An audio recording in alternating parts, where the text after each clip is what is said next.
ஆனால் modern concept of அழகுக்கும் traditional concept of அழகுக்கும் there is a huge difference. அகத்தின் அழகு முகத்தில் தெரியும்.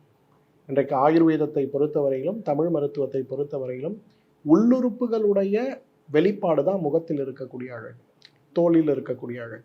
உங்களோட உறுப்புகளில் மாற்றங்கள் வருது, உங்களோட உறுப்புகள் பலவீனமாகுது அப்படின்னா அப்போ அந்த அழகு சீர்குலைந்து போய் அந்த இடத்துல மாற்றங்கள் வரும்.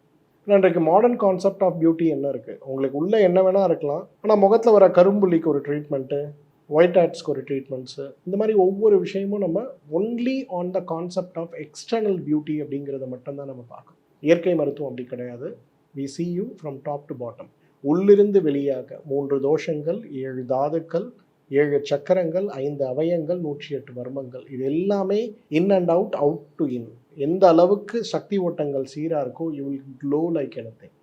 இன்றைக்கி நம்ம நிறைய விஷயங்கள் அழகை பற்றி பேசலாம். உங்களோட டைஜஷன்லேருந்து, உங்களோட கட் ஹெல்த்லேருந்து எல்லாமே பேசலாம்.